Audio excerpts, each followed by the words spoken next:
Okay, so today we're going to be doing one of my favorite demonstrations, my favorite chemical reactions, and that is the reaction between a Mentos candy and some soda. And you know, the way that this works is when you put the Mentos candy into the bottle of soda, it creates this giant geyser or fountain of soda that comes out of the bottle. It's really, really neat. It's really messy. It's a lot of fun. I can say between myself and my family and my students, I have probably been around this reaction more than any other reaction in the laboratory thousands of times. I'm sure that I've been around when we've done this one. It's just absolutely has been my favorite one. And the way that this works is that whenever you take a Mentos candy, and you may not know much about a Mentos candy, but Mentos originally was first just a mint candy, or at least that I know of. And now there are all different sorts of flavors. We're going to use Mentos, fruit flavored Mentos. There are all different kinds of flavors, and we've tried a bunch of different ones, but the fruit ones seem to work the best. And so we're going to be using fruit flavored Mentos today. And the thing about a Mentos is that the surface is really rough. It doesn't appear rough whenever you take it out of the package and you go to eat one. They look really glossy and smooth, but in reality, microscopically, if you could look at it with a microscope, it'd be very rough. And the thing about it is that bubbles like to form on things that are rough. In fact, you should never take a really smooth glass container and put it into a microwave, because when you do, the bubbles cannot form for the boiling process to start, and the solution will superheat. And then whenever you go to put something into that water, it can start to boil vigorously, and you'll be drenched with boiling hot liquid. So you really don't want to do that. In the lab, we would do something like add what's called a boiling stone, which is a rough little stone. You place it into solution, and the bubbles can form very readily there.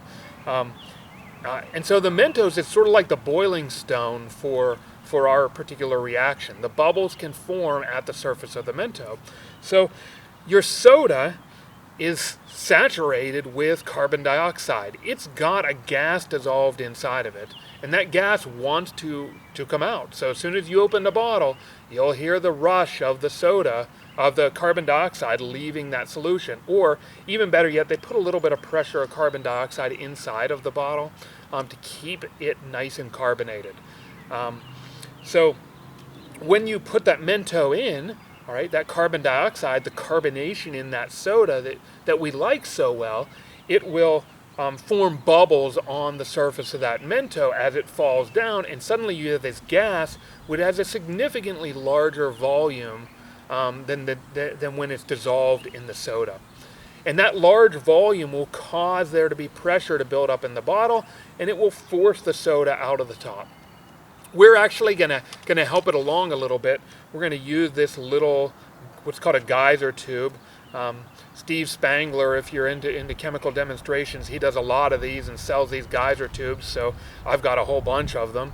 The thing that's cool about them is, number one, it makes it very easy to drop Mentos down into a bottle. But number two, it's got a smaller hole on the top, so the pressure in the bottle gets, you know, the force of the liquid out of the bottle gets forced through that smaller hole, causing the pressure to increase, and the fountain goes much, much higher. And I think I lost that piece, dropped down. So we're going to use the geyser tube to make the geyser, the soda fountain, go super high. So I'm going to go ahead and get the experiment set up, and then we're going to be back, and we're going to be able to show you the soda and Mentos geyser. Okay, so I've got the Mentos in the soda in the geyser tube. I've screwed the geyser tube onto the top of the soda bottle. Now, whenever I pull this string, it'll pull the pin out, and when you pull the pin out, the Mentos will fall down in, we'll get the reaction, the carbon dioxide will come out of solution, will expand, force everything up to make this nice, tall, cool soda fountain. And literally, whenever I say pull the pin, it's sort of like a grenade. You know, if you stay there, you're going to get hit with the soda explosion of the soda in Mentos bottle. I don't want that, especially because soda's sticky and I don't want to have to get a shower from it, so I'm literally going to pull the pin and I'm going to run away. All right? So, soda fountain. In 3, 2, 1.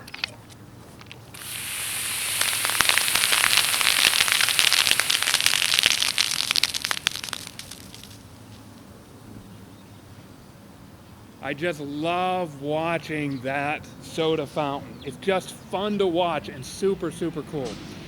All right, so I'm gonna have another video about soda and Mentos later because there are a bunch of internet videos about soda and Mentos, and I wanna talk a little bit about them and show you why they might be real or not real. They might be fooling you. But for now, that's the soda and Mentos fountain. Thanks for watching.